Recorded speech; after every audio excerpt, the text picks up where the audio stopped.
Yeah, hi Kevin.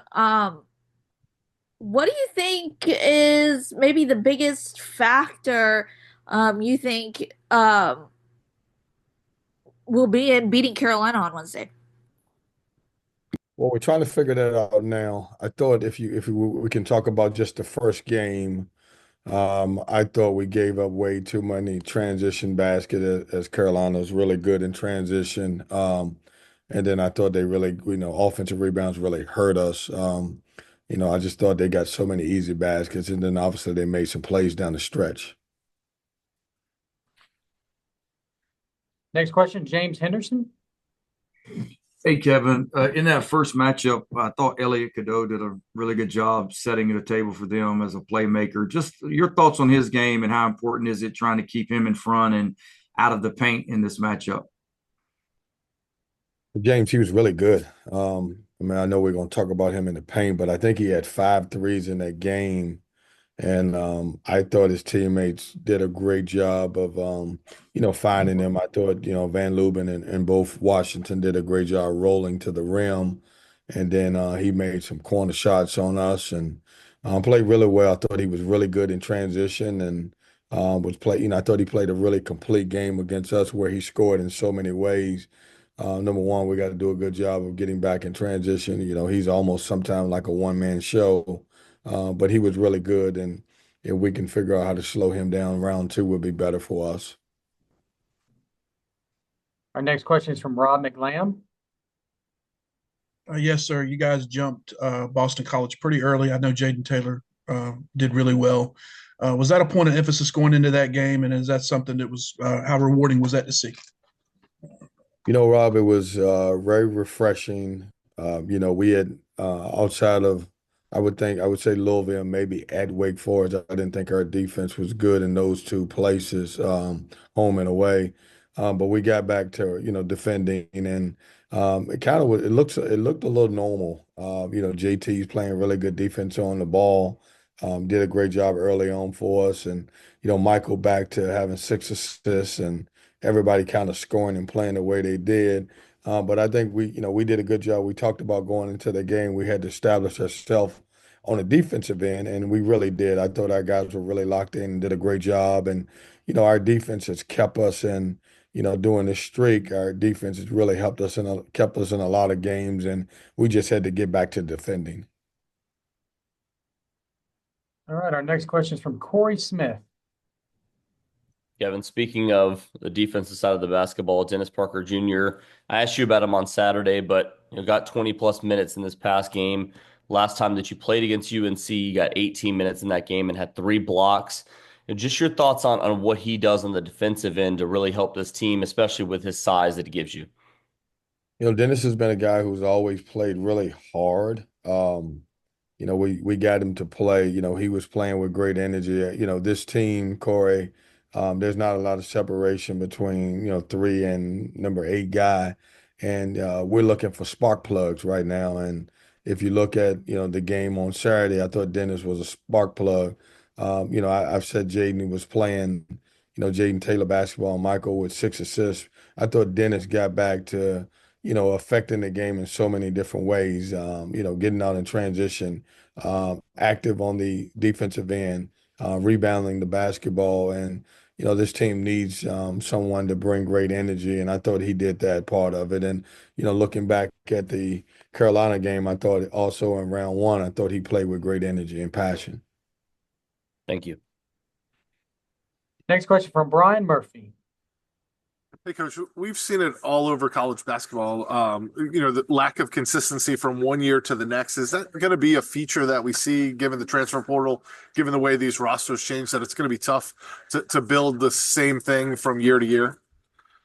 Oh, Brian, 100%. I mean, if you just look at our league, probably outside of Louisville, which some of that probably has to do with NIL, you look at our league, the teams that are consistent right now. You speak of Clemson, just getting 2 really good players back that are, knows what they're doing. Obviously, Duke's Duke because Cooper makes them really good.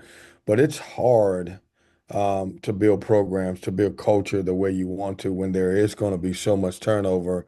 And I think the biggest adjustment is going to have to come from us coaches we had to figure out, all right, how to, obviously, bring a new group in every year and then push your coach on them a lot earlier than you ever expect. I think it's really hurt our league, probably a little bit more than everybody else because typically have a lot of pros or guys who may not be happy and end up going into the transfer portal. But it will not be an easy thing from year to year just because they're going to be turnover. Like, you could have a roster. You might bring in 8 to 10 guys every year from this point on. All right, next question from Noah Fleischman. Hey, Coach, good morning. Do you expect to have Mike James at all the rest of the year? I would say we're getting towards the point where it's probably not going to happen. We did have conversations last week and we talked about that. But it's now to a point, does it make sense? Talking to Mike, I think he wants to play, but as I speak to the doctor and the trainer, he's not 100%. And what you fear for is coming down the stretch with 6 regular season games. Do you throw him out there and then he ends up turning Achilles or something else? I would say really, really unlikely at this point. I haven't completely ruled it out, but I would say really unlikely at this point. Thank you. All right, we'll go back to James Henderson. Kevin, typically it seems like you guys have been able to cut it down to an 8 or 9 man rotation most years. This year, it feels like you're playing more guys. What do you think the reason is for that? I think James is not a lot of separation between 3 and 10. Mhm. And what we've been able to, I think you guys, I've said this, James, for the entire season. Coming into this year, we don't have a superstar, and so we need everybody to play well. And so right now, we just, we're continuing to, who's playing well at the time. And that's why last year we got down to about 7 or 8 guys that we knew we were going to play. At this point with this group, we had to figure out, all right, like, who's playing well going into this game and who's ready to go. And that's probably why we're playing so many guys. Thanks, Kevin. Thank you, James. All right, we have time for a few more questions. Jaden, go ahead.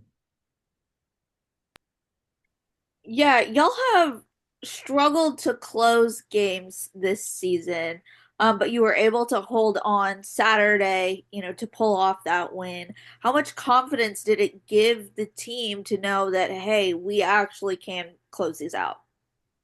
Yeah, it was good. It was refreshing. We've been on the losing end of a bunch of those games. The 3 games that stand out to me was, we were able to beat Florida State here in overtime. We were close the game, and same thing you could say about Notre Dame. This one's a little bit different because we had a little bit more of a cushion. But I thought that guys was locked in for 2 halves. May have been the best 2 halves that we played, especially on the defensive end. And so, Jaden, it was refreshing. We needed to. Our back was against the wall a little bit. We wanted to win a game here at home that we feel like we dropped a few where we were really close, but it was really good to. I was happy for our guys to be able to finish and have them to feel good about themselves. Obviously, going into the weekend. All right, we'll have time for one more question here. JC Zimbal. Jaden Taylor seems to really relish playing RJ Davis. What is it like when they battle each other? And how does he basically make RJ earn every point he gets? Well, RJ's good. And obviously, Jaden's a really good competitor. We just try to make it tough on him. I mean, RJ's good. He's a proven guy in our league.